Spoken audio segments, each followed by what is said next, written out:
Hello, hello, hello, it's Wogawell and we're back again, straight after the last one, with the next episode of Dungeons 3. So in the last episode, as you all know, there was a ton of cutscenes, not much gameplay, and we've been trying to sneak in to try and possess the daughter of the Lord of Good, Tanos. So we're going to go through here. Obviously we've been trying to avoid the light this whole time. So it's somewhat a stealth mission. So we get past this guy here.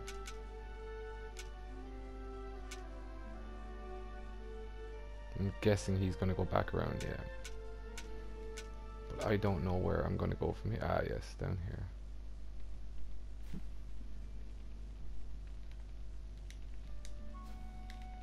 What does that even mean?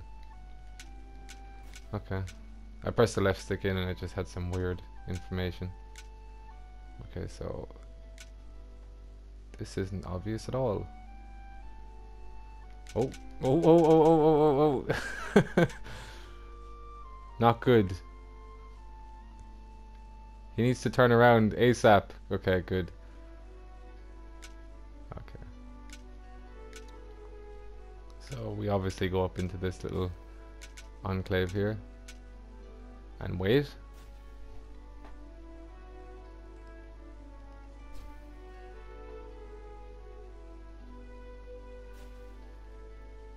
And go right past here.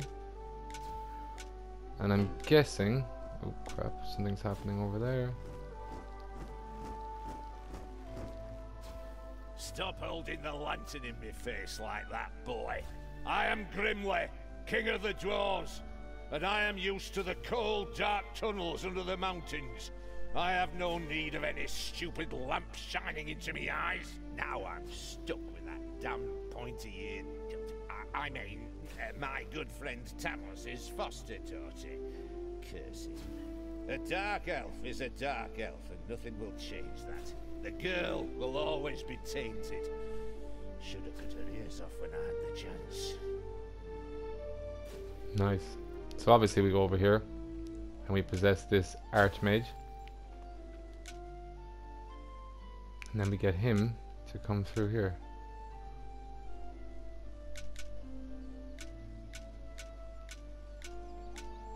Enough chit-chat, men. You stay here and secure the area. I have to go check my invention. Stay alert. I can feel something evil lurking in the area. And it's not just that damn pointy-eared... I mean, that elf. After this It's funny how he just went back. He didn't even realize why he was walking out there. The impatient evil shadow set off again. So you can kind of see ahead where we can and can't go, but it's still worth having a look around. You might see some I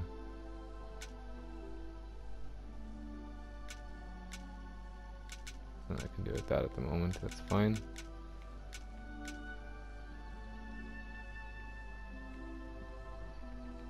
Interesting. So obviously there are some quests that we can do and things in this game as well while playing, which gives it sort of that RPG aspect as well. But yeah, saving again, very nice. In the distance, one could hear the unbearably good bells of a church. They must be marking the opening of the orphanage in the fatiguing library. Heroes with lanterns began to stream in that direction. The crossing on a red signal evil shadow swore, or would have if it had a mouth, and tried to avoid the lanterns as much as possible. Well, I'm gonna get caught, aren't I? Ooh. Maybe? Because they're all coming this way. This is intense. I don't even know what's happening.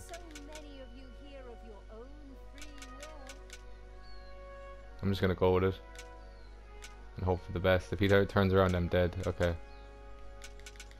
And we're almost there. Let's go. Finally! Finally! The time had come, and the shadow of the passes in the slow lane evil was within range of Talia, the dark elf. That's funny how no one can see the darkness around either. Use its incredible powers to possess her for a short time. My dear father would be very proud were he with us today. He would be overjoyed to see us give the young and the needy a place to live and thrive. That's why I'm happy to take this orphanage and destroy it utterly, and all of you with it. Nice. Die! So she's gone apeshit. And is now killing everyone.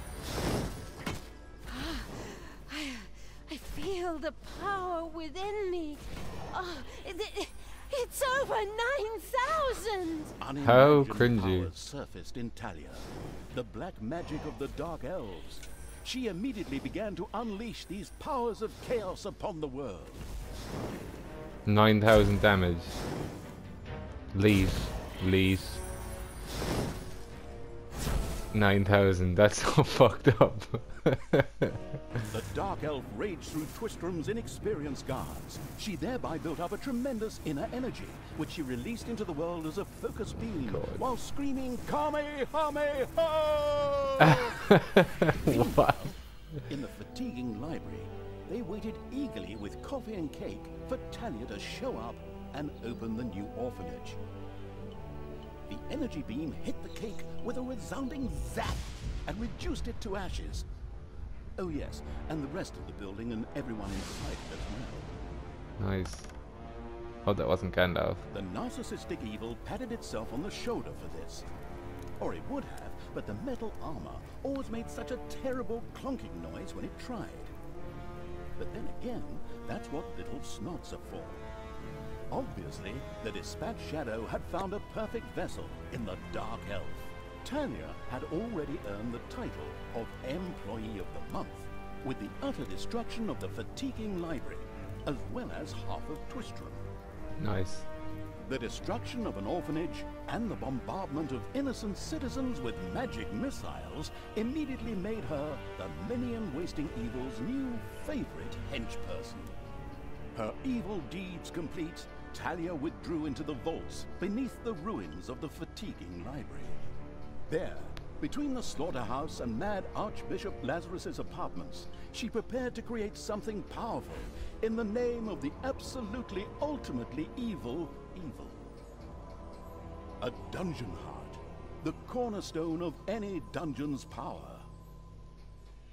Far away, Paladin of Light and Talia's former mentor, Tanos, was on his way to the Empire's capital of Stormbreeze. Naive and trusting as he was whistling cheerfully to himself, with no inkling of his foster daughter's dark deeds. Though he was aware that as a Dark Elf, she always had a core of evil in her. He had hoped to defeat it through religious indoctrination with ancient mad writings. Well, old bean, you thought wrong. Yeah, so the dungeon heart in the second game actually was what you have to defend in the dungeon itself. So I'm guessing that that's what's going to happen here. In ruins, so we can see, you can switch between quests, and obviously you have options here. Hellish option. I'll do a hellish playthrough afterwards, obviously. But for now, because I don't know how difficult it's going to be, we'll just play it like this. So I think now we finally get to jump in and do some dungeon-based activities. Because I hope the game isn't overgrown, because obviously the premise of the game is it's a dungeon game. So some of you may have played the phone game that was released by EA. I think it's called Dungeon Keeper. It's a pile of garbage. Think that, only without the microtransactions, and it's actually a good game. And you've got Dungeons 2 at least. Hopefully this is like it. We'll see. So prepare for a long cutscene here as well. Looked like the leftovers from a heavy metal concert. What have I done? Oh no! I've fallen to evil again. Father will be beside himself. He was right when he said, you either die a hero, or you live long enough to see yourself become the villain. I don't know who said that. That's a quote from, I think it's a superhero movie. Fun to be evil. Burning things, pillaging, and showing those nasty goody two-shoes where the hammer hangs. They just look down at me anyway. My revenge will be terrible. Just While walk right through the Talia was gate. delivering a typical villainous monologue, something happened around her. From the depths arose a pulsating crystal, filled with the magic-savvy evil's power. A dungeon heart. Not to be confused with those dungeon hearts from other games. We don't want to be sued again. Hello, greetings. What seems to be your boggle?